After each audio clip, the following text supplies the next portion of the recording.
Catching the feels. This is a term that I see time and time again within the swinging community, and if this is your first time hearing it, no, it is not something that swingers use in a positive light. This is the term that really separates swingers from the rest of the non-monogamous spectrum, because one of the main attractions to partner swapping and sharing is the ability to isolate sex from emotions. You, in essence, can sleep with a multitude of people, get to know them, be social, and do all these exciting and amazing things in the bedroom, but remain emotionally monogamous with your spouse. For you see, if you develop any sort of feelings, you must stop seeing these outside partners immediately.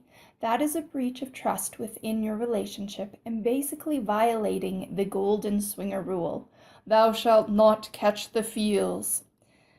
I hear this term frequently within forums and any discussion about how to approach swinging for the first time, especially from the older generations. These couples have negotiated the ideal that they can have sex outside their relationship with the clear understanding that it is only sex. They can play together multiple times with the same couple, sometimes even for years at a time, but there is no emotional bond beyond the sex and friendship. There is a line strongly drawn in the sand here.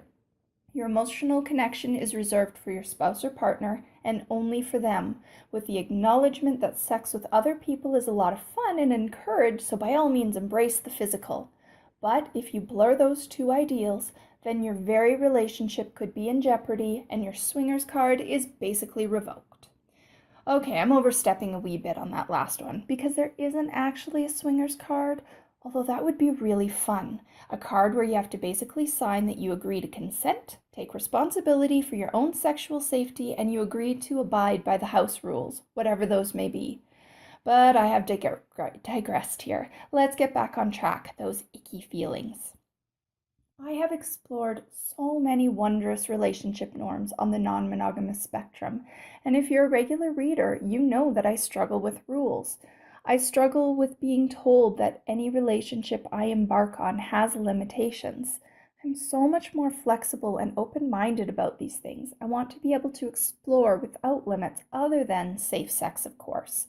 So in essence, I feel like I am living a taboo within a taboo, a non-monogamous open-mindedness for relationships within the parameters of swinging, or at times vice versa. It's a strange feeling. If you read my post on the next generation swingers, you may have noticed that I see a whole new generation of swingers entering into the lifestyle and club scene. And with that, I see the potential to reimagine or reinvent the term swinging, because the reality is it is already happening with the 20-somethings, whether we like it or not. They are a group of friends who go to clubs, host parties, and have a much less restrained view on swingers and relationships. It's a new, fresh community, which of course will create all new issues. And the main ones that I see and dread being a part of is the word drama.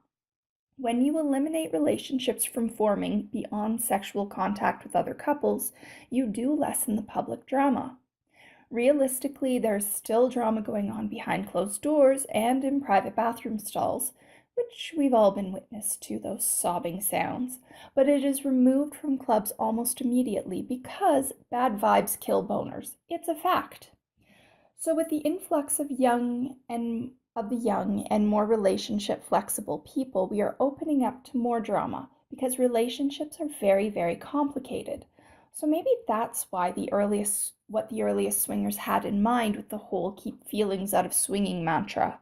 And I have to admit that they also created a very enticing idea of maintaining a constant adrenaline high of butterflies with new partners without ever having the heartache or breakup in the end. But truly, don't you think having the lows makes the highs so much more meaningful and valuable?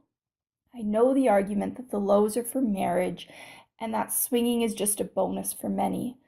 So then my full disclosure here is that I cannot separate sex from feelings if I want to get off in a way that really makes my knees shake, and nor would I want to learn how.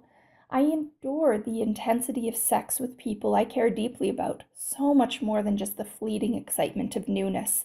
The emotional connection has a staying power with me. That is where my physical attraction comes from. So here I sit, a swinger outlier, yet again, But I ask you, is there a single swinger out there who hasn't yet discovered that you cannot ride the highs forever, no matter how much you try to avoid catching the feels? Is this whole idea of sex without feelings simply a myth, an ideal that can never actually be achieved in the long term? I would love to hear your thoughts.